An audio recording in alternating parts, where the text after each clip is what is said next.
కీర్తన గ్రంథాన్ని 60వ కీర్తన భాగాన్ని మనం ధ్యానం చేసుకున్నాం. ప్రియమైన దేవుని బిడ్డలారా, మనం చూసినట్లయితే ఈ 60వ కీర్తన దావీదు రచించినటువంటి కీర్తన. చాలా సమయాల్లో మనం కీర్తనలన్నిటినీ కూడా కొంతమంది, మనం కాదు, మీరు అనకపోవచ్చు, బహుశా బయట కొంతమంది ఏమంటారంటే కీర్తన గ్రంథం అంతటిని కూడా దావీదు కీర్తనలు అని అంటారు. అది కరెక్ట్ కాదు. ఎందుకంటే కీర్తనలు మొత్తం దావీదు రాయలే, ఎక్కువ శాతం దావీదు రాశాడు. అలాగే కొన్ని ఎవరు రాశారు అంటే కోరహు కుమారులు రాశారు, అట్లాగే ఆసాపు రాశాడు, అట్లాగే మోషే కూడా రాశాడు. ఇట్లా కీర్తనలు అనేకమంది, సొలొమోను కూడా రాశాడు కీర్తన. ఇట్లాగా ప్రియమైన దేవుని బిడ్డలారా, కీర్తనలు అనేక మంది రచించినటువంటివి కనుక ఎక్కువ శాతం దావీదు రచించినటువంటి కీర్తనలు. ఎందుకంటే దావీదుకి ఉన్నటువంటి అలవాటు, దావీదుకి మొదటి నుంచి ఉన్నటువంటి అలవాటు ఏంటంటే అతను గొర్రెలు కాచుకుంటూ సితారా తీసుకొని దేవుని స్తుతించటం దావీదుకి మొదటి నుంచి ఉన్నటువంటి అలవాటు కనుక ప్రియమైన దేవుని బిడ్డలారా, ప్రతి సందర్భంలో కూడా దావీదు ఆ విధంగా దేవుని స్తుతిస్తూ కీర్తనలు పాడుతూ ఉండేవాడు. కనుక ఎక్కువ శాతం దావీదు కీర్తనలే మనం చూస్తాం. ఈ 150 కీర్తనల్లో ఎక్కువ కీర్తనలు దావీదు ద్వారా రచించబడినటువంటి కీర్తనలుగానే మనం చూస్తూ ఉంటాం. ప్రియమైన దేవుని బిడ్డలారా, మనం చూసినట్లయితే ఈ 60వ కీర్తనలో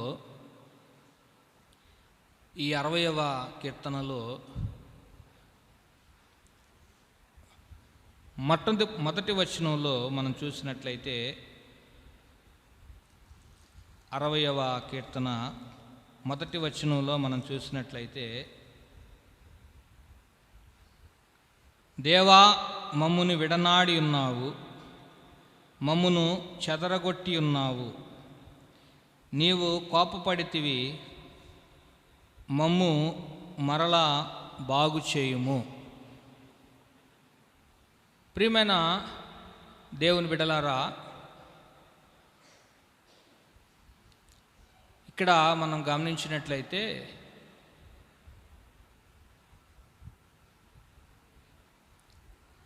ఏమని రాయబడిందంటే, దేవా నీవు మమ్మను విడనాడి ఉన్నావు.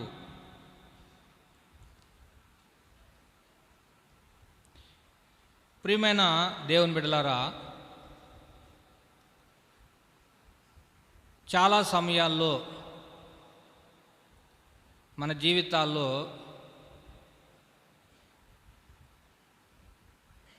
సమస్య ఎందుకు వస్తుందో మనం అర్థం చేసుకోలేం. సమస్య ఎందుకు వస్తుందో మనం అర్థం చేసుకోలేక వాళ్ళ మీద వీళ్ళ మీద గొడవలు పడుతూ ఉంటాం. దావీదు ఒకానొక సందర్భంలో తన కుమారుడైనటువంటి అబ్షాలోము ద్వారా తరమబడి వెళుతూ ఉన్నప్పుడు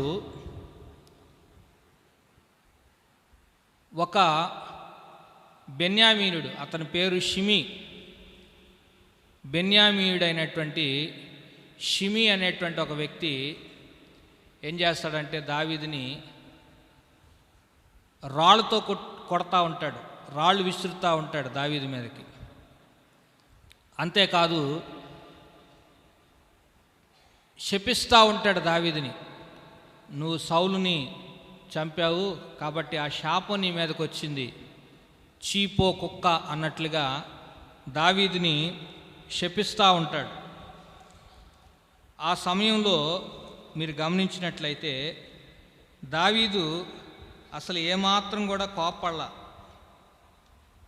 చూడండి, 2వ సమూయేలు గ్రంథం 16వ అధ్యాయంలో మీరు చూసినట్లయితే, 2వ సమూయేలు గ్రంథం 16వ అధ్యాయంలో మీరు చూసినట్లయితే 5వ వచనం నుంచి నేను చదువుతాను చూడండి.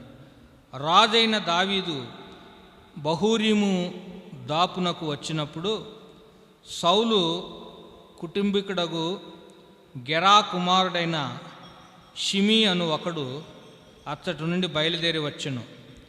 అతడు వెంట వెంట నడుచుచు దావీదును శపించుచు, జనులందరూ బలాఢ్యులందరూ దావీదు ఇరుపార్శ్వముల ఉండగా రాజైన దావీదు మీదను అతని సేవకుల మీదను రాళ్ళు రువుచూ వచ్చెను.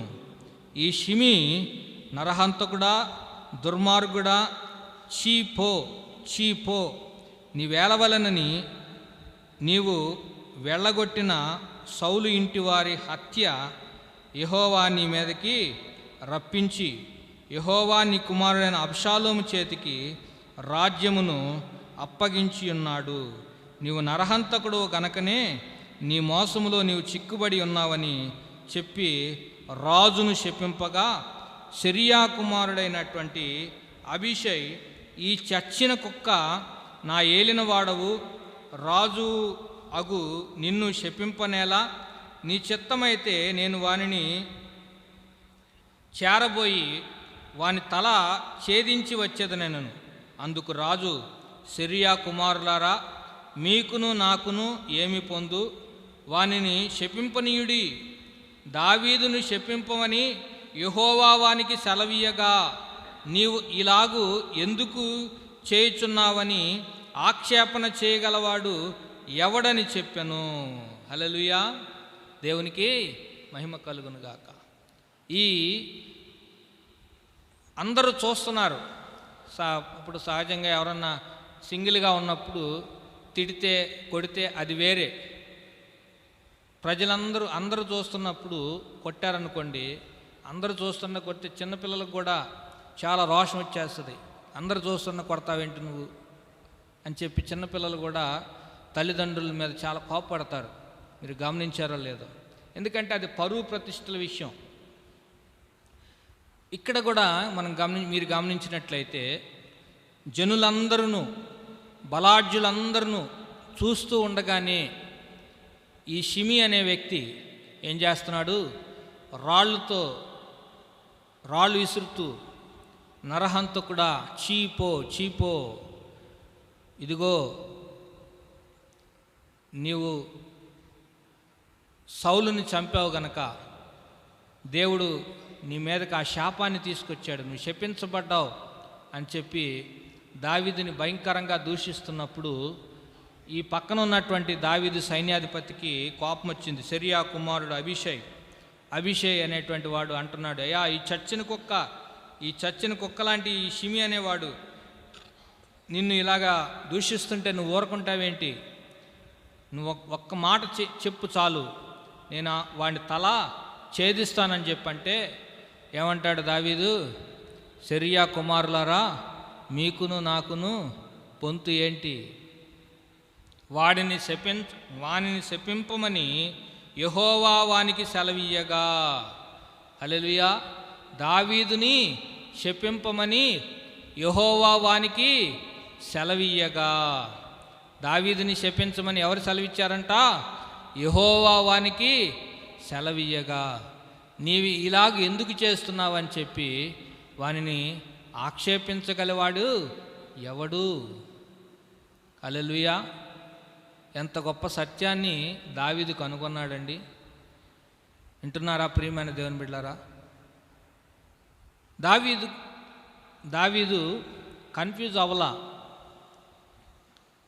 నీ వలన ఎలాగైంది అని చెప్పి వీళ్ళ మీద దావీదు కోప్పడలేదు. ప్రశాంతంగా ఉన్నాడు దావీదు. ఎందుకంటే దావీదుకి అర్థమైంది, దేవుడే దావీదుని శపించమని ఆ యొక్క షిమీ అనే వ్యక్తిని పంపించాడనే విషయం దావీదు గ్రహించాడు. ప్రియమైన దేవుని బిడ్డలారా, ఇక్కడ కూడా మనం 60వ కీర్తనలో కూడా అదే దావీదు మాట్లాడుతున్నాడు. నీవు మమ్మల్ని విడనాడితివేమి, నీవు మమ్మును విడనాడితివేమి. ప్రియమైన దేవుని బిడ్డలారా, మన జీవితాల్లో మనం కూడా గ్రహించాలి, మనం కూడా తెలుసుకోవాలి. ఏంటంటే మన జీవితాల్లో ఎందుకు సమస్యలు వస్తున్నాయి, ఎందుకు ఓటమి వస్తుంది, ఎందుకు అపజయం వస్తుంది, ఏంటి కారణం అని మనం గుర్తించినప్పుడు, ప్రియమైన దేవుని బిడ్డలారా, నీకు కోపం రాదు, నువ్వు ఇతరులను దూషించవు. ప్రియమైన దేవుని బిడ్డలారా, దావీదు తన జీవితంలో గ్రహించాడు ఎందుకు అతను ఓడిపోయాడు, ఎందుకు అతనికి ఓటమి వస్తుంది అంటే దేవుడు మమ్మల్ని విడనాడాడు. మనం చూస్తే ఆ కీర్తనలో, ఆ 60వ కీర్తనలో ఇదే విషయం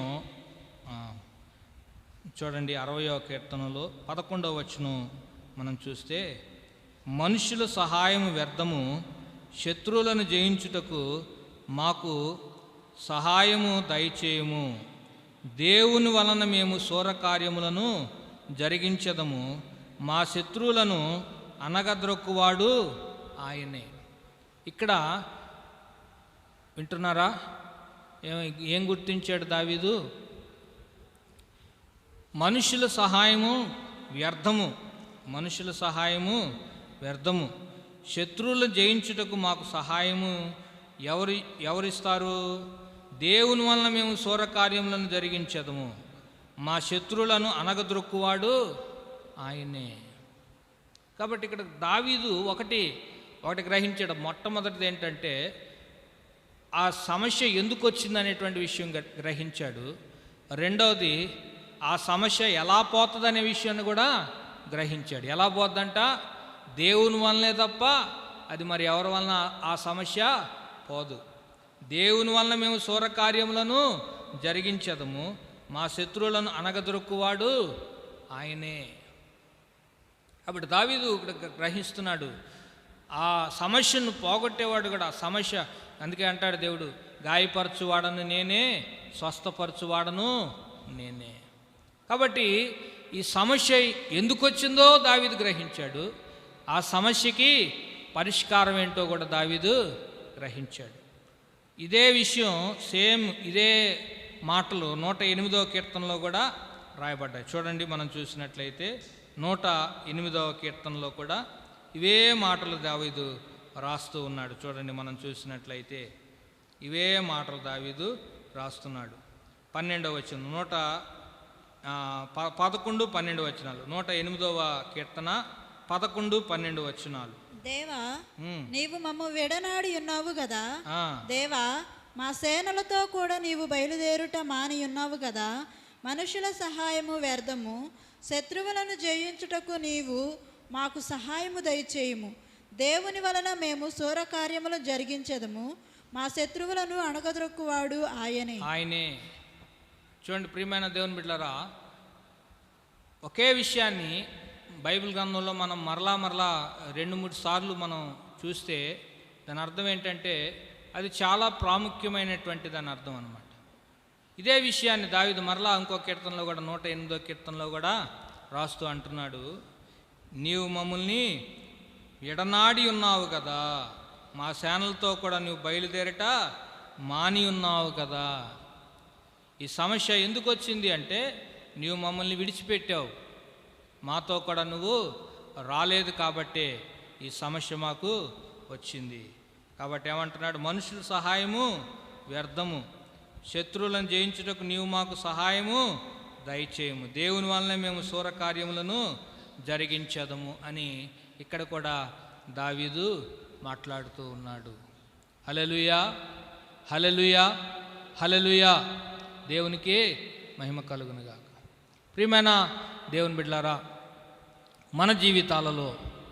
మనము కూడా గ్రహించాలి. ఆ రోజున బిలాము అనే ప్రవక్త బయలుదేరుతున్నాడు. ఎందుకు బయలుదేరుతున్నాడు? ఇశ్రాయేలీల్ని శపించడానికి బయలుదేరుతున్నాడు. గాడిద 3 సార్లు ఆటంకం కలిగించింది. ముందుకెళ్ళ గాడిద 3 సార్లు ముందుకెళ్ళకపోయినా ఈ ప్రవక్త ఆ సమస్య ఎందుకు వచ్చిందనే విషయాన్ని గ్రహించలేకపోయాడు. పేరుకి ప్రవక్తే, కానీ ఏ దృష్టి లేదు, తెరవబడిన నేత్రాలు అతనికి లేవు.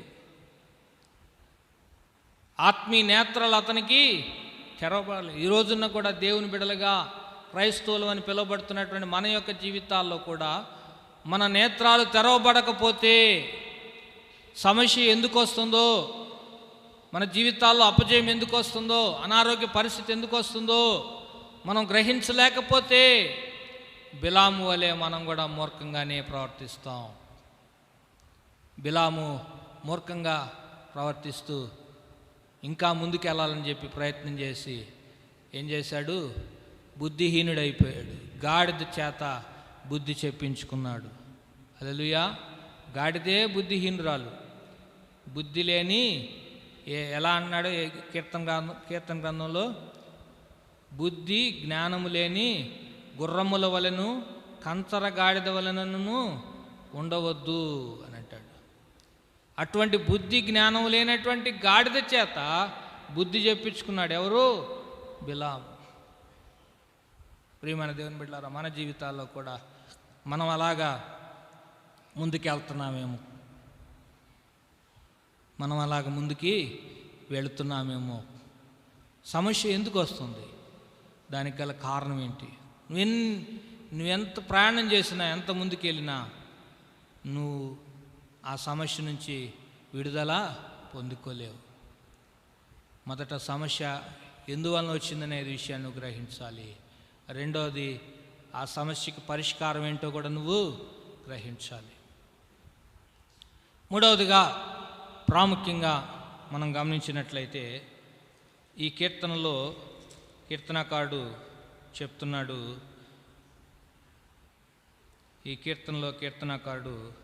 చెప్తున్నటువంటి ప్రాముఖ్యమైనటువంటి విషయం 6వ వచనం. తన పరిశుద్ధత తోడని దేవుడు మాట ఇచ్చి ఉన్నాడు, నేను ప్రహర్షించదను, షెకెమును పంచిపెట్టెదను, సుక్కోతు లోయను కొలిపించదను. ఇక్కడ దావీదు దేవునితో మాట్లాడుతున్నాడు. ప్రభువా, నువ్వు మాతో కూడా బయలుదేరలేదు కాబట్టే మాకు ఈ అపజయం వచ్చింది.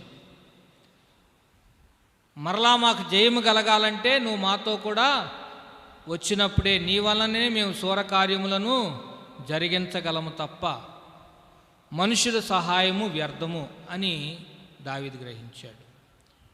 కాబట్టి దావీదు అంటున్నాడు, అయ్యా నేనేం చేస్తాను? షెకెమును పంచిపెట్టెదను, సుక్కోతు లోయను కొలిపించదను. హల్లెలూయా, హల్లెలూయా. దేవునికి మహిమ కలుగునుగాక. ప్రియమైన దేవుని బిడ్డలారా, మనం ఇక్కడ గమనించినట్లయితే ఈ శకము అనగా ఏంటి? సుక్కోతు లోయ అనగా ఏమిటి? ఎందుకు దావీదు ఆ మాట మాట్లాడుతూ ఉన్నాడు? మనం గమనించినట్లయితే ఆదికాండము 12వ అధ్యాయంలో అబ్రహాముని దేవుడు పిలిచినప్పుడు అబ్రహాము బయలుదేరి మొట్టమొదట కాలు పెట్టినటువంటి స్థలం ఏంటంటే షెకెము అని మనం చూస్తాం. చూడండి, 12వ అధ్యాయము 6వ వచనం. అప్పుడు అబ్రాము షెకెము నందలి ఒక స్థలము దాకా ఆ దేశ సంచారము చేసి మోరే దగ్గరనున్న సింధూర వృక్షమునద్ద చేరెను. హల్లెలూయా.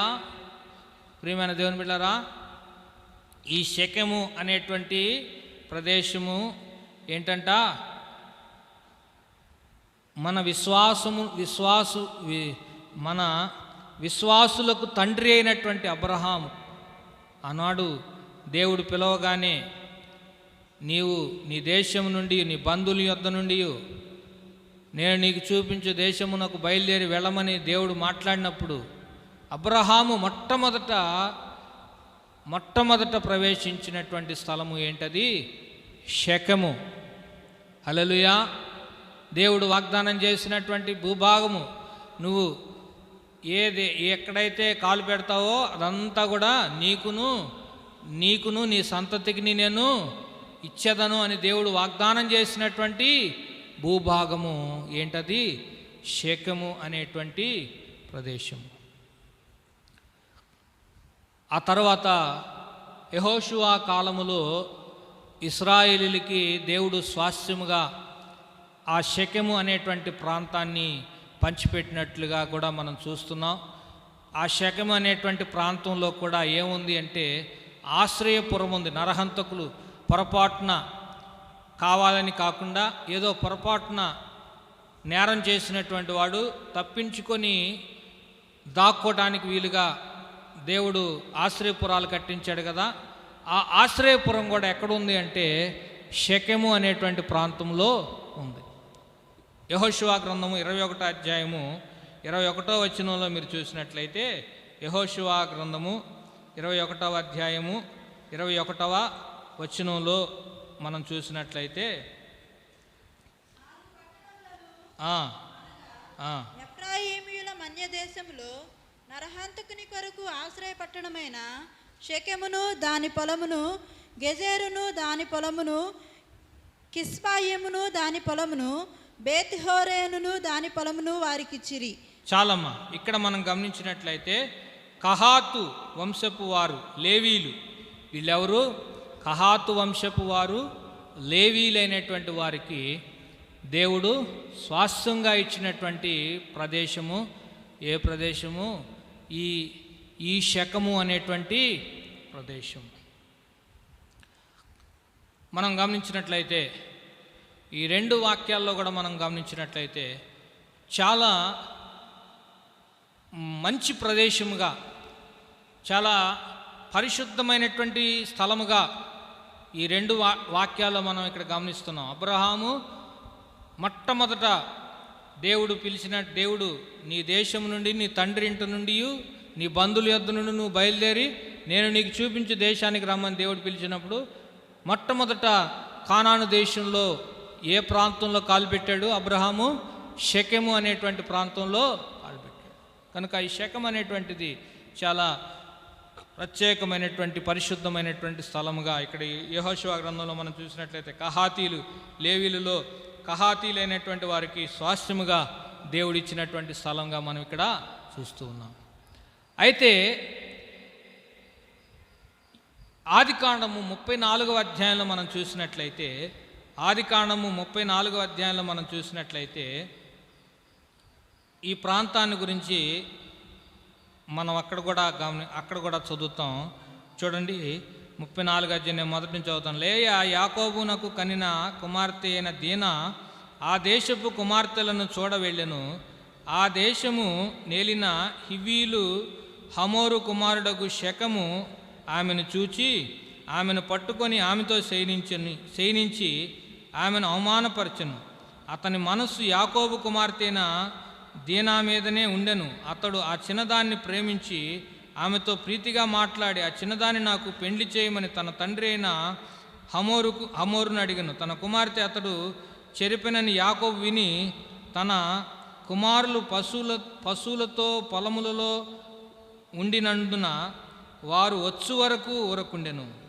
షెకెము తండ్రి అగు హమోరు యాకోబుతో మాట్లాడటకు అతని యొద్దకు వచ్చిన యాకోబు కుమారుల సంగతి విని పొలంలో నుండి వచ్చిరి. అతడు యాకోబు కుమార్తెతో శయనించి ఇశ్రాయేలు జనములో అవమానకరమైనటువంటి కార్యము చేసెను. అది చేయరాని పని గనుక ఆ మనుషులు సంతాపము పొందిరి, వారికి మిగుల కోపము వచ్చెను. అప్పుడు హమోరు వారితో, షెకెము అను నా కుమారుని మనసు మీ కుమార్తె మీదనే ఉన్నది, దయచేసి ఆమెను అతనికిచ్చి పెండ్లి చేయుడి.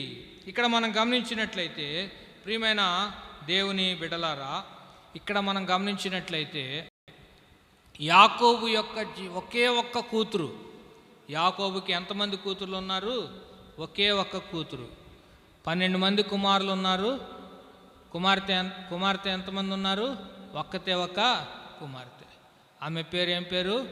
దీనా. ఈ దీనా అనేటువంటి కుమార్తె ఏమైంది అంటే, ఈ షెకెము అనేటువంటి ప్రదేశంలో యాకోబు నివసిస్తూ ఉన్నప్పుడు ఆమె ఏమైంది? చెరపబడింది, అవమానపరచబడింది. రెండవదిగా ప్రియమైన దేవుని బిడ్డలారా, యాకోబు యొక్క కుమారులు ఎప్పుడైతే ఈ విధంగా ఆ షెకెము అనేటువంటి ప్రదేశంలో తన చెల్లి, తన సహోదరి ఈ విధంగా చెరపబడిందని విన్నారో, వాళ్ళు ఏం చేశారంటే ఆ దేశంలో ఉన్న వారందరినీ కూడా హతమార్చారు అని దేవుని యొక్క వాక్యం మనకి తెలియచేస్తుంది. వాళ్ళు ఏం చెప్పారంటే, అయ్యా ఇదిగో మేము మా చెల్లిని మీకు ఇస్తాము, మా సహోదరిని మీకు ఇస్తాము, మీరేం చేయాలంటే మీరందరూ కూడా సున్నతి చేయించుకోవాలని చెప్పినప్పుడు వాళ్ళందరూ కూడా సున్నతి చేయించుకుంటారు. సున్నతి చేయించుకున్నప్పుడు వీళ్ళు ఏం చేస్తారంటే వాళ్ళందరినీ కూడా హతమారుస్తారు. నరహంతకులు అయిపోయారు. ప్రియమైన దేవుని బిడ్డలారా, ఏమయ్యారు? నరహంతకులు అయ్యారు. హల్లెలూయా. వింటున్నారా ప్రియమైన దేవుని బిడ్డలారా? వీళ్ళందరూ ఏమయ్యారు? అప్పుడు దాకా యాకోబులో మచ్చలేదు. యాకోబు ప్రశాంతంగానే ఉన్నాడు. తన మామైనటువంటి లాబాన్ దగ్గర ఉన్నా కూడా అతను మోసపోయాడే కానీ లాబానికి ఏ హాని కూడా యాకోబు చేయలే. ఈ విధంగా యాకోబు జీవితంలో ప్రశాంతతే ఉంది, సమాధానమే ఉంది. కానీ ఎప్పుడైతే ఆ షెకెము అనేటువంటి ప్రదేశం వచ్చింది, యాకోబు యొక్క జీవితం అల్లకల్లోలం అయిపోయింది. అశాంతి, అసమాధానం, యుద్ధాలు. ప్రియమైన దేవుని బిడ్డలారా, ఈ షెకెము అనేటువంటి ప్రదేశం యాకోబుకి ఏం తీసుకొచ్చింది అంటే యాకోబు యొక్క కుమారులు నరహంతకులుగా మార్చబడ్డారు. హల్లెలూయా, హల్లెలూయా, హల్లెలూయా, హల్లెలూయా. దేవునికి మహిమ కలుగునుగాక. ప్రియమైన దేవుని బిడ్డలారా, ఈ సంఘటన ద్వారా ఆ ప్రాంతం అంతా కూడా ఏమైపోయింది? చెరపబడింది. ఆ ప్రాంతం అంతా కూడా ఏమైంది? ఆ ప్రాంతం అంతా కూడా ఏమైంది అంటే ప్రియమైన దేవుని బిడ్డలారా, పాపముతో, శాపముతో నిండిపోయింది. ఇక్కడ దావీదు అంటున్నాడు, ఏం చేస్తాను నేను? 60వ కీర్తనలో దావీదు ఏమంటున్నాడు? దేవా, నేనేం చేస్తాను? షెకెమును ఏం చేస్తాను? పంచి పెడతాను. షెకెమును నేను పంచి పెడతాను, అంటే డివైడ్ చేస్తాను. షెకెము అనేటువంటి ప్రదేశాన్ని నేనేం చేస్తాను? డివైడ్ చేస్తాను, బాగు చేస్తాను. ఈ దేవుడు అంటాడు దావీదుని గురించి, నీ చేతులు ఎలా ఉన్నాయి? నీ చేతులు రక్తముతో తడిసి ఉన్నాయి. నీవు ఏం చేయడానికి వీల్లేదు? మందిరాన్ని కట్టడానికి వీల్లేదు. ఎందుకో చెప్పండి. మీలో చాలామంది ఏమనుకుంటారంటే అమ్మా హల్లెలూయా ఏమనుకుంటారో తెలుసా? చాలామంది దేవుడు ఎందుకు ఆ మాట అన్నాడు అంటే చాలామంది ఏమనుకుంటారు తెలుసా? బెత్షెబాతో పాపం చేశాడు కాబట్టి దేవుడు ఆ మాట అన్నాడు అని అనుకుంటారు. కానీ ఆ దినాల్లో వాస్తవంగా రాజు అయినటువంటి వాడికి ఆ దేశంలో ఎవరినైనా కూడా తన భార్యగా చేసుకోవటానికి అతనికి అధికారం ఉంది, హక్కు ఉందన్నమాట. అందుకనే నాతాను ప్రవక్త వచ్చి దావీదుని గద్దించిన దాకా దావీదు అది పాపమని గుర్తించలా. కనుక ప్రియమైనటువంటి దేవుని బిడ్డలారా, వాస్తవంగా అక్కడ మీరు గమనించినట్లయితే దావీదు అప్పటికి రాజు అవ్వకముందు ఫిలిష్తీయ దేశంలో కొంతకాలం నివసించాడు. ఎక్కడ నివసించాడు? ఫిలిష్తీయా దేశంలో కొంతకాలము నివసించాడు. ఆ ఫిలిష్తీయా దేశంలో మీరు గమనించినట్లయితే 1 సమూయేలు గ్రంథంలో మీరు చూడండి, దావీదు ఏం చేశాడో ఒకసారి మీరు గమనించండి. ఫిలిష్తీయా దేశంలో 1 సమూయేలు గ్రంథము 1 సమూయేలు గ్రంథంలో మీరు చూసినట్లయితే హల్లెలూయా, దేవునికి మహిమ కలుగును గాక. 29వ అధ్యాయంలో, అంతలో ఫిలిష్తీయులు దండెత్తిపోయి ఎఫెక్లో దిగి ఉండిరి. మనం గమనించినట్లయితే ఒక్క నిమిషం, ఇక్కడ మీరు గమనించినట్లయితే దావీదు ఎక్కడ ఆశ్రయం పొందుతాడంటే ఫిలిష్తీయ దేశంలో ఆశ్రయం పొందుతాడు.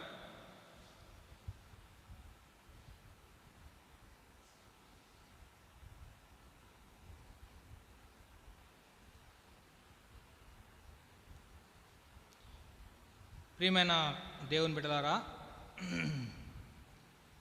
మనం గమనించినట్లయితే 27వ అధ్యాయము 7వ వచనం, 27వ అధ్యాయం 7వ వచనం, దావీదు ఫిలిష్తీయుల దేశంలో కాపురం ఉండిన కాలము అంతా 1 సంవత్సరము 4 నెలలు. ఈ దావీదు ఏనండి, దావీదు సౌలు దగ్గర నుంచి తప్పించుకోవటానికి తన ప్రాణాన్ని కాపాడుకోవటానికి ఎక్కడ ఆశ్రయం పొందుతాడంటే ఫిలిష్తీయా దేశంలో ఆశ్రయం పొందుతాడు.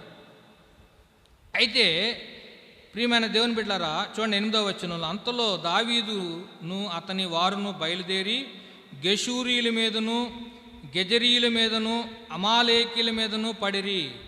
ప్రయాణస్తులు పోవు మార్గమున షూరు నుండి ఐగుప్తు వరకునున్న దేశములో వారు పూర్వము కాపురముండగా దావీదు ఆ దేశస్థులను హతము చేసి మగవానినేమి ఆడువానినేమి ఎవనిని సజీవులుగా విడవక గొర్రెలను ఎడ్లను గార్ధబములను ఒంటెలను వస్త్రములను దోచుకొని తిరిగి ఆకీషు నొద్దకు వచ్చెను.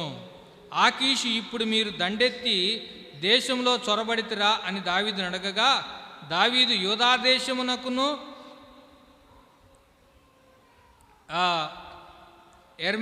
ఎరహ్మెలీల దేశమునకును కెనీల దేశమునకు దక్షిణముగా మేము ఒక ప్రదేశంలో చొరబడితిమి. ఇక్కడ మనం గమనించినట్లయితే రహస్యంగా ఆకీషు రాజుకు తెలియకుండా ఈ సంవత్సరన్నర కాలంలో ఫిలిష్తీయ దేశంలో ఈ సంవత్సరన్నర కాలం దావీదు ఉంటాడు.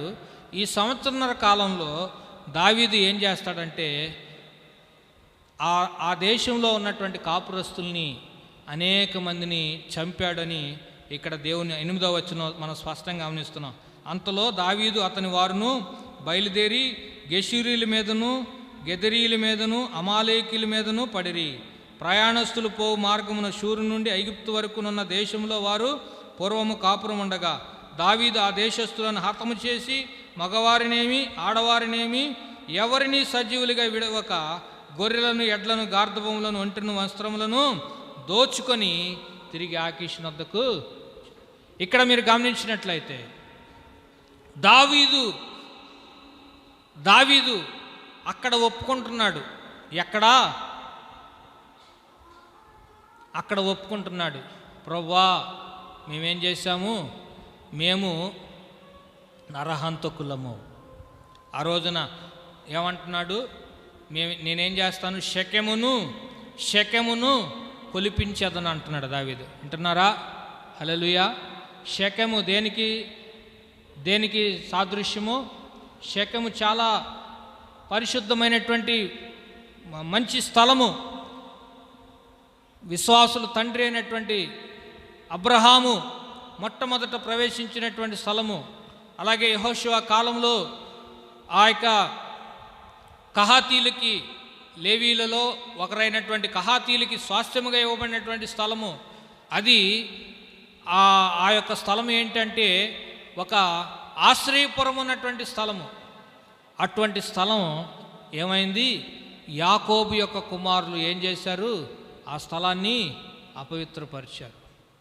అందుకని ఇక్కడ దావీదు అంటున్నాడు, డైరెక్ట్గా ఒప్పుకోకుండా ఏమంటున్నాడు? ప్రభువా, నేనేం చేస్తాను? షెకెమును పంచిపెట్టెదను. ప్రభువా, నేను ఫిలిష్తీ దేశంలో ఉన్నప్పుడు సంవత్సరన్నర కాలంలో నేను ఎంతోమందిని అన్యాయంగా అక్రమంగా చంపాను ప్రభువా. అన్యాయంగా అక్రమంగా అనేక మందిని చంపాను ప్రభువా. నేను మీదట ఒప్పుకుంటున్నాను.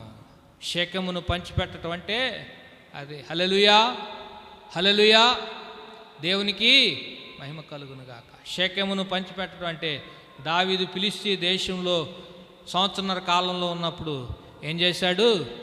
దావీదు అనేక మందిని అన్యాయంగా అక్రమంగా,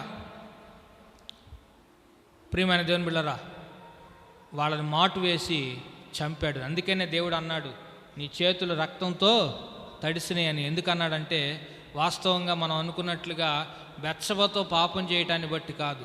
ఫిలిష్తీ దేశంలో సంవత్సరన్నర కాలం అతడు ఉన్నప్పుడు అతడు ఎంతోమందిని చంపాడు. అందుకనే దేవుడు అంటాడు, నీ చేతులు రక్తంతో తడిసినాయి అని. ఇక్కడ దావీదు ఒప్పుకుంటున్నాడు, తన పాపాన్ని ఒప్పుకుంటున్నాడు. ఆ సంవత్సరన్నర కాలంలో నేను చేసినటువంటి ఆ పాపాన్ని నేను ఒప్పుకుంటున్నానని చెప్పి దావీదు మాట్లాడుతున్నాడు. హల్లెలూయా, హల్లెలూయా, దేవునికి మహిమ కలుగు. రెండవది, సుక్కోతును నేనేం చేస్తాను? కొలిపించదను. హల్లెలూయా. ఏమంటున్నాడు? సుక్కోతును నేను కొలిపించదను. న్యాయాధిపతుల గ్రంథము 8వ అధ్యాయంలో మనం చూస్తే, న్యాయాధిపతుల గ్రంథము 8వ అధ్యాయంలో మనం చూస్తే చూడండి,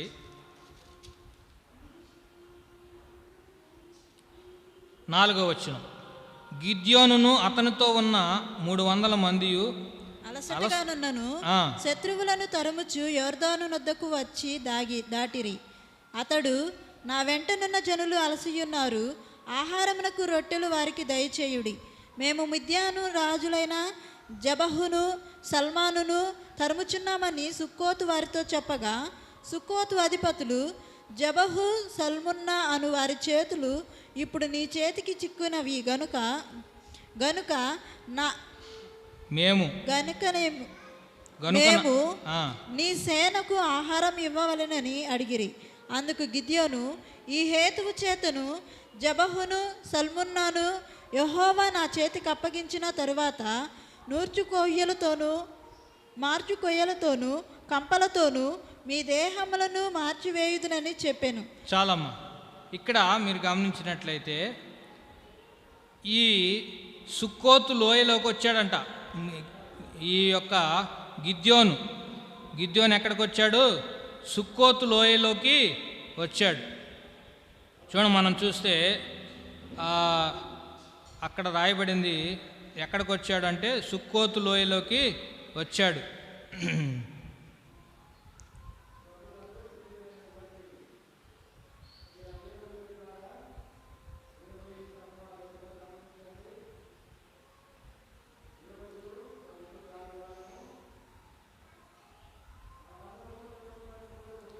మనం చూస్తే ఆ వాక్యంలో రాయబడింది, దావీదు ఎక్కడికి వచ్చాడంటే సుక్కోతు లోయలోకి వచ్చాడంట.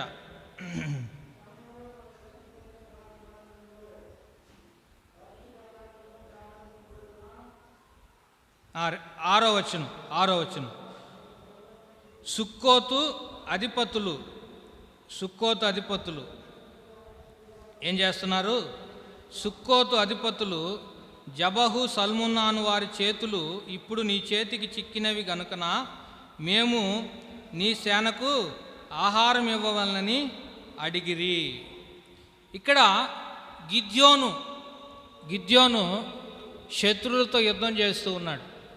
గిద్యోను శత్రువులతో యుద్ధం చేస్తూ తనతో ఉన్నటువంటి ఆ 300 మంది ఎంతమంది బయలుదేరతారు? 30,000 మంది బయలుదేరతారు. అమ్మా, సండే స్కూల్ పిల్లలు వినాలి. ఎంతమంది బయలుదేరతారు? గిద్యోను సైన్యంతో ఎంతమంది బయలుదేరతారు? 30,000 మంది బయలుదేరతారు. 30,000 మంది బయలుదేరితే చివరికి ఎంతమంది మిగులుతారు? 300 మంది మాత్రమే మిగులుతారు. 300 మందితో దేవుడు ఇశ్రాయేలీయులకి జయాన్ని కలిగిస్తాడు.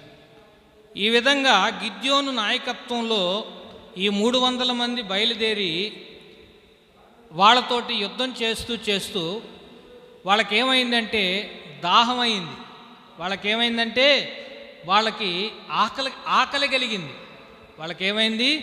దాహం వేసింది, వాళ్ళకి ఆకలి వేసింది. వాళ్ళకి దాహం వేసినప్పుడు, ఆకలి వేసినప్పుడు వాళ్ళు అక్కడికి వచ్చి ఈ సుక్కోతు లోయలో ఉన్నటువంటి అధిపతుల దగ్గరికి వచ్చి అడుగుతున్నారు, అయ్యా మేము ఆకలి కొని ఉన్నాం, మేము ఇలాగా శత్రువుల మీద పోరాడుతూ మేము బాగా ఆకలి కొని ఉన్నాం, కాబట్టి మాకు తినటానికి ఆహారం, త్రాగటానికి నీళ్లు మీరు ఇవ్వండి అని అంటే, సుక్కోతు అధిపతులు ఏమంటారు? నీవు ఇప్పుడు జయించావని చెప్పా, మేము మీకు ఇవ్వము అని చెప్పి సుక్కోతు అధిపతులు ఏం చేస్తారు? దావీదుకి వ్యతిరేకంగా మాట్లాడతారు. వాళ్ళు ఆహారం ఇవ్వరు, ఆకలి కొనినటువంటి వారికి ఆహారము ఇవ్వరు. యేసుప్రభువారు ఏం చెప్తాడు? యేసుప్రభువారు ఏం చెప్తాడమ్మా? యేసుప్రభువారు ఒక మాట అంటాడు, నువ్వు ఎప్పుడు మా ఇంటికి వచ్చావయ్యా అంటే, ఇదిగో నీవు దిగంబరికి వస్త్రం ఇచ్చావు, నీవు ఆకలి కొనిన వానికి ఆహారము పెట్టావు, పరదేశికి నువ్వేమిచ్చావు? ఆశ్రయాన్ని ఇచ్చావు. ప్రియమైన దేవుని బిడ్డలారా, దావీదు తన యొక్క జీవితంలో ఇక్కడ మనం గమనించినట్లయితే ఈ సుక్కోతు దేనికి సాదృశ్యం అంటే వాళ్ళ కఠినత్వానికి సాదృశ్యం. కఠినంగా మాట్లాడారు. సుక్కోతు లోయలో వాళ్ళు ఏం మాట్లాడారు? చాలా కఠినంగా మాట్లాడారు. అంత ఆకలి కొని యుద్ధం చేసి ఆకలితో దాహంతో అలమటిస్తూ ఉన్నటువంటి పరిస్థితుల్లో ఈ సుక్కోతు అధిపతులు మాట్లాడుతున్నారు, మేము మీకేమివ్వము, ఆహారము ఇవ్వము, మేము మీకు నీళ్లు ఇవ్వము అని కఠినంగా మాట్లాడారని దేవుని యొక్క వాక్యం మనకి తెలియచేస్తూ ఉంది. కాబట్టి దావీదు తన జీవితంలో ఎంతోమంది ఎడల కఠినంగా ప్రవర్తించాడు. ఎంతోమంది ఎడల రాజు కనుక ఎంతోమంది ఎడల కఠినంగా ప్రవర్తించాడు. ప్రియమైన దేవుని బిడ్డలారా, మీరు గమనించినట్లయితే అబ్షాలోము తన కుమారుడైనటువంటి అబ్షాలోముని చంపినటువంటి వ్యక్తి మీద ప్రతీకారం తీర్చుకుంటాడు. వాస్తవంగా అబ్షాలోముని ఎందుకు చంపాడు అంటే, అబ్షాలోము వీళ్ళతోటి యుద్ధం చేస్తున్నాడు కనుక తప్పనిసరి పరిస్థితుల్లో అబ్షాలోముని చంపాల్సినటువంటి అవసరం వచ్చి అబ్షాలోముని చంపితే, ఆ సమాచారం తీసుకొచ్చినటువంటి వ్యక్తిని కూడా దావీదు కనికరించడు. ఆ సమాచారాన్ని తీసుకొని వచ్చినటువంటి వ్యక్తిని కూడా చంపుతాడు. చాలా కఠినంగా ప్రవర్తిస్తాడు కొన్ని విషయాల్లో. దావీదు చాలా కఠినంగా ప్రవర్తిస్తాడు కొన్ని విషయాల్లో. కనుక ప్రియమైన దేవుని బిడ్డలారా, ఇక్కడ దావీదు తన కఠినత్వాన్ని ఒప్పుకుంటున్నాడు. అయ్యా, నేను ఎవరి మీద అయితే కఠినంగా ప్రవర్తించానో వాటన్నింటిని నేను ఎదుట ఒప్పుకుంటున్నానని చెప్పి దావీదు ఇక్కడ మనం చూస్తున్నాం. హల్లెలూయా, హల్లెలూయా. 2 విషయాలు. ఒకటి ఏంటంటున్నాడు? నేను ఏం కొలిపిస్తాను, నేను ఏం పంచిపెడతాను, నేను షెకెమును పంచిపెడతాను, నేను సుక్కోతు లోయను కొలిపిస్తానని దావీదు మాట్లాడుతున్నాడు. షెకెము దేనికి సాదృశ్యం అంటే దావీదు చేసినటువంటి నేరాలకు ఘోరాలకు సాదృశ్యం. ఆ ఫిలిస్టియా దేశంలో 1.5 సంవత్సరం ఉంటాడు. ఈ యాకోబు కుమారులు ఏమవుతారు? షెకెములో నరహంతకులు అవుతారు. యాకోబు కుమారులు ఏం చేస్తారు? ఆ షెకెములో ఉన్నటువంటి వారందరినీ కూడా ఏం చేస్తారు? మగవాళ్ళందరినీ కూడా ఏం చేస్తారు? వాళ్ళని అన్యాయంగా చంపేస్తారు. మీరందరూ కూడా సున్నతి చేసుకుంటే మా చెల్లిని మీకు ఇస్తామని చెప్పి వాళ్ళని మోసం చేసి, వాళ్ళు సున్నతి చేయించుకొని బలహీనులుగా ఉన్నటువంటి సమయంలో వాళ్ళందరినీ ఓచకోతగా వస్తారు. అక్కడ నరహంతకులు అయిపోయారు వాళ్ళందరూ కూడా. ప్రియమైన దేవుని బిడ్డలారా, దావీదు కూడా 1.5 సంవత్సరం ఫిలిస్తీ దేశంలో ఉన్నప్పుడు నరహంతకుడు. అతని చేతులు రక్తంతో తడిసినవి. అన్యాయంగా అక్రమంగా అనేక మందిని చంపాడు. కనుక ఆ రహస్య పాపాన్ని ఒప్పుకుంటున్నాడు ఇక్కడ దావీదు. రెండోది, తను ఎవరి మీద అయితే కఠినంగా ప్రవర్తించాడో ఆ విషయాలన్నిటిని కూడా దేవుని ఎదుట ఒప్పుకుంటున్నాడు. ఈ ఉదయకాల సమయంలో దేవుని యొక్క వాక్యాన్ని వింటున్నటువంటి ప్రియమైన సహోదరుడా, సహోదరి, మన జీవితాలలో మనలో ఇంకా ఒప్పుకొనని పాపాలు, దేవునితో ఒప్పుకొనన్నటువంటి తప్పులు, పొరపాట్లు, అపరాధాలు మనలో ఉన్నాయేమో. అదే దావీదులో ఉన్న గొప్పతనం ఏంటంటే, దావీదు ఇతరుల మీద కోప్పడలా. దావీదు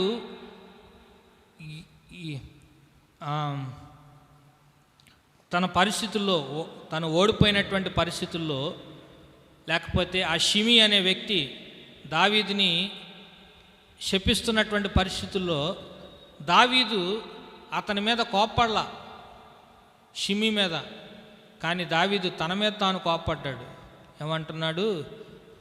నన్ను దావీదుని శపించమని యెహోవా అతనికి సెలవిచ్చిన ఎడల అతన్ని ఆక్షేపించగలవారు ఎవరు? ఈ రోజున నీ జీవితంలో నువ్వు ఎదుర్కొంటున్నటువంటి అపజయం, ఈరోజు నువ్వు ఎదుర్కొంటున్నటువంటి అపనిందలు, ఈరోజు నువ్వు ఎదుర్కొంటున్నటువంటి సమస్యలు, ఇబ్బందులు, ఇరుకులు ఒకవేళ దేవుడు కలిగి చేసినయేమో. నువ్వు వాళ్ళ మీద వీళ్ళ మీద కోప్పడి, వాళ్ళ వల్ల వచ్చింది, వీళ్ళ వల్ల వచ్చిందని చెప్పి నువ్వు అనవసరంగా నీ నోరు పారేసుకొని అనవసరంగా నీ శ్రమ వేస్ట్ చేసుకోబాక. దావీదు వలె జ్ఞానం కలిగి ఉండు. బుద్ధి జ్ఞానము లేని గుర్రముల వలనను కంచర గాడిద వలనను మీరు ఉండవద్దు. అవి తేబడినట్లు వాటికి ఏం చేయాలి? కళ్ళెము వేయాలి. అయితే మీరు అలాగా ఉండవద్దని దేవుడు మాట్లాడుతాడు. దావీదు గుర్తించాడు, ఇది ఎవరి వలన వచ్చింది? మేము గెలవలేకపోతున్నామంటే, యుద్ధంలో గెలవలేకపోతున్నామంటే దేనికి కారణం ఏంటంటే, ఆయన మాతో కూడా బయలుదేరలేదు. యెహోవా, నీవు మాతో కూడా బయలుదేరుట మాని ఉన్నావు. దేవుడు మాతో కూడా బయలుదేరలేదు కనుకనే ఈరోజు నీ జీవితంలో శ్రమ, ఈరోజు నీ జీవితంలో అపజయము, నీ జీవితంలో అపనిందలు, నీ జీవితంలో సమస్యలు. ప్రియమైన దేవుని బిడ్డలారా, దావీదు ఒప్పుకున్నాడు. అయ్యా, నేనేం చేస్తాను? నేను షెకెమును పంచిపెడతాను, నేను సుక్కోతును కొలిపిస్తానని చెప్పి దావీదు ఒప్పుకున్నాడు. అట్లాగే మన జీవితాల్లో కూడా మన రహస్య పాపములు మనం దేవుని ఎదుట ఒప్పుకొనవలసినటువంటి వారమై ఉంటున్నాం. కాబట్టి ఉదయకాల సమయంలో మనల్ని మనం ఒకసారి పరిశీలన చేసుకుందాం. దావీదు అదే అంటాడు, దేవా, నా అంతరింద్రియమును పరిశీలించుము, నా అంతరింద్రియమును పరిశోధించుము, నీకు ఆయాసకరమైంది ఇంకా నాలో ఏదైనా ఉందేమో తీసివేము. దావీదు ఎప్పుడు ఇతరుల మీద కోప్పడలా, తనలో తాను కోప్పడ్డాడు. ఆయన అందుకే అంటాడు, నా ప్రాణమా నీవేళ నాలో కృంగి ఉన్నావు, నా ప్రాణమా నీవేళ నాలో తొందరపడుతున్నావు అని అంటాడే తప్ప, మీరెందుకు తొందరపడుతున్నారు, మీరెందుకు అలా చేస్తున్నారు, ఇలా చేస్తారని చెప్పి దావీదు ఎప్పుడు ఇతరుల మీద తొందరపడలా, తనలో తాను తొందరపడ్డాడు. ఈ రోజున మనం కూడా మనలో మనం పరిశీలన చేసుకోవాల్సినటువంటి వారమై ఉంటున్నాం. మనలో మనం పరిశీలన చేసుకోవాల్సినటువంటి వారంగా ఉంటున్నాం. ఈ రోజున నీ జీవితంలో ఎదురయ్యే ఓటాలు, పోరాటాలు, అపజయాలు, సమస్యలు, ఇబ్బందులు, వీటన్నిటికి కారణం దేవుడు నీతో కూడా రాకపోలే, దేవుడు నీతో లేడేమో, అందువల్లనే ఇవన్నీ నేను వెంటాడుతున్నాయేమో. దావీదు గ్రహించాడు కనుకనే అంటున్నాడు, నువ్వు బయలుదేరలేదయ్యా మాతో పాటు. ఈ రోజున నువ్వు కూడా గుర్తిస్తున్నావా, గ్రహిస్తున్నావా? ప్రార్థన చేసుకుందాం, తల ఉంచుకుందాం, ప్రార్థన చేసుకుందాం. దావీదు అంటున్నాడు, అయ్యా, నీ వల్లనే మేము శూర కార్యములను జరిగించగలము, నువ్వు మాతో పాటు రాకపోతే మనుషుల సహాయము వ్యర్థము ప్రభా, నువ్వు మాతో రావాలి నాయన. ఇదిగో నేను శకెమును పంచిపెడతాను, సుక్కోతును కొలిపిస్తాను ప్రభువా. శకెమును పంచిపెడతాను, సుక్కోతును అనే ప్రదేశాన్ని యాకోబు కుమారులు ఆ ప్రదేశంలో ఏమయ్యారు? నరహంతకులుగా మారారు. ప్రియమైన దేవుని బిడ్డలారా,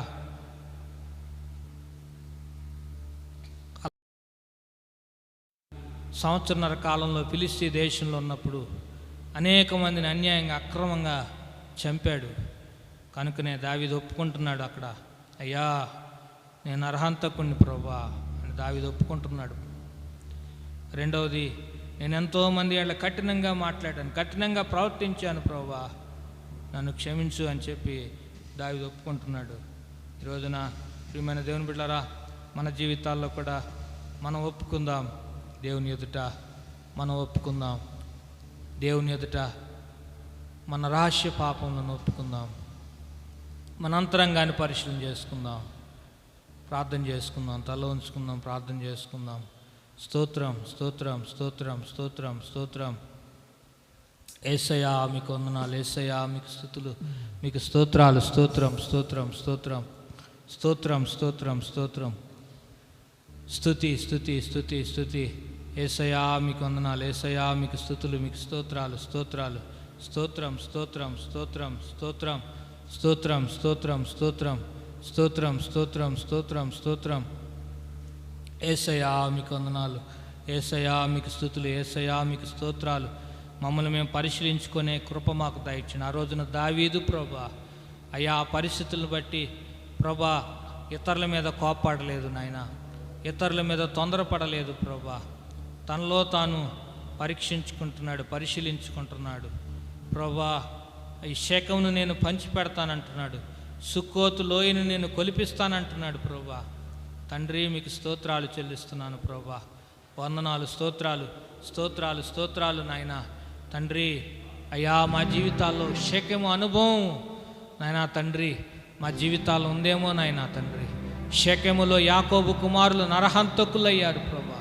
అన్యాయంగా అక్రమంగా ఆ దేశంలో ఉన్న మగవాళ్ళందరినీ కూడా చంపేశారు నాయన, నరహంతకులయ్యారు ప్రభా.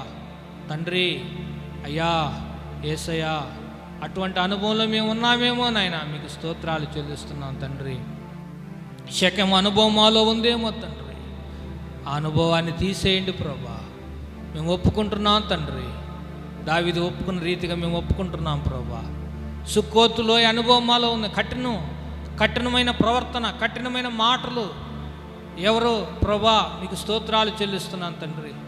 అయ్యా నైనా మీకు స్తోత్రాలు చెల్లిస్తున్నాను. మా ప్రవర్తన ద్వారా, మా మాటల ద్వారా, కఠినమైన మాటల ద్వారా, కఠినమైన ప్రవర్తన ద్వారా ఎంతమందిని మేము గాయపరిచామో, ఎంతమందిని మేము ప్రభా నైనా అయ్యా మేము దుఃఖపరిచామో నాయనా. ఈ రోజున ప్రభా మా కఠినమైన ప్రవర్తన విషయంలో మీ సన్నిధిలో ఒప్పుకుంటున్నాం తండ్రి. మీకు స్తోత్రాలు చెల్లిస్తున్నాం తండ్రి. మమ్మల్ని దయతో క్షమించండి. మీరు మాతో రండి నాయన, మీరు మాతో రండి. మీరు మాతో వస్తేనే మేము శూరకార్యములు, యెహోవా వలనే మేము శూరకార్యములు జరిగించగలము నాయన. మీకు స్తోత్రాలు చెల్లిస్తున్నాం. మీరు మాతో లేకపోతే ప్రభా మేమేమీ చేయలేము నాయన. మనుషుల సహాయము వ్యర్థము నాయన. మీకు స్తోత్రాలు. మీరు మాతో రండి నాయన. అయ్యా మీకు స్తోత్రాలు చెల్లిస్తున్నాను. మరలా మాకు జయము దయచేయండి నాయన. ఆ రోజున ప్రభా 60వ కీర్తనలో భక్తుడు యాకోబు ప్రార్థన చేస్తున్నాడు ప్రభా, మరలా మాకు జయము దయచేయమని భక్తుడు ప్రార్థన చేస్తున్నటువంటిది. దేవా మమ్మల్ని విడనాడి ఉన్నావు, మమ్మల్ని చెరగొట్టి ఉన్నావు, నీవు కోపపడి మమ్మల్ని మరలా బాగు చేయము అని అంటున్నాడు ప్రభా. మమ్మల్ని మరలా బాగు చేయమని చెప్పి ప్రభా దావీదు మిమ్మల్ని ప్రార్థిస్తున్నాడు. అలాగే మమ్మల్ని కూడా మరలా తిరిగి బాగు చేయి తండ్రి. మీకు స్తోత్రాలు. మునుపటి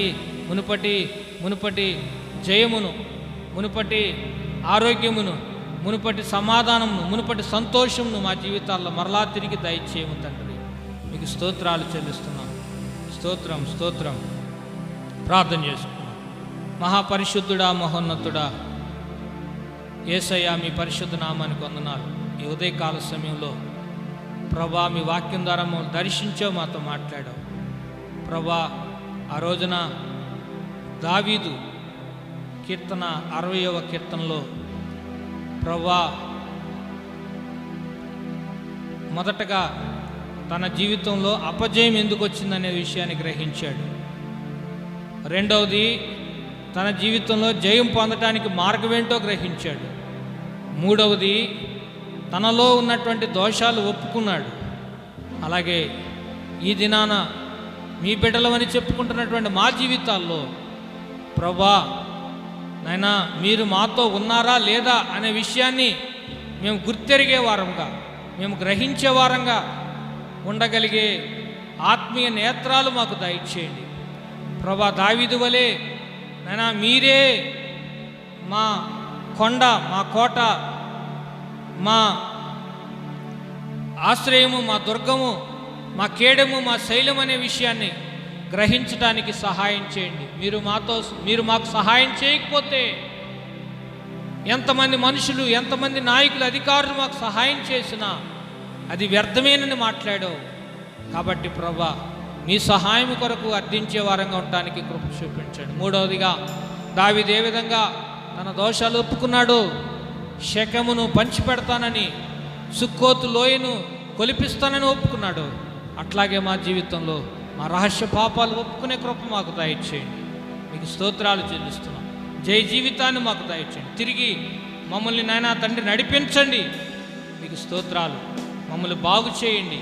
మీకు స్తోత్రాలు చెల్లిస్తున్నాం. రక్షణ ఆనందం మాకు మరలా తిరిగి దయచేయండి. మీకు స్తోత్రాలు చెల్లిస్తున్నాం. వందనాలు, స్తోత్రాలు, స్తోత్రాలు, స్తోత్రాలు, స్తోత్రాలు, స్తోత్రం, స్తోత్రం, స్తోత్రం, స్తోత్రం. ఎత్తబడిన మాటలు మీ బిడ్డలు ఒక చేతి విడిచిపెట్టక ఆ మాటలు వారి హృదయాలు భద్రపరుచుకొని వాటి ప్రకారంగా నడుచుకోవటానికి మీరు సహాయం చేయండి. తండ్రి మీకు స్తోత్రాలు చెల్లిస్తున్నాం.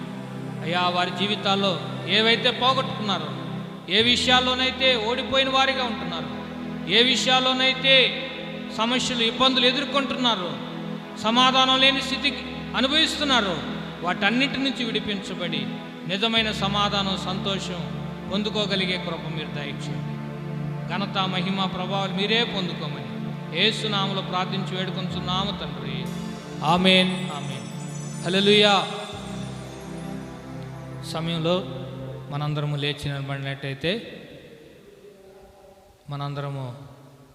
నిలబడినట్లయితే పాట పాడుకుంటూ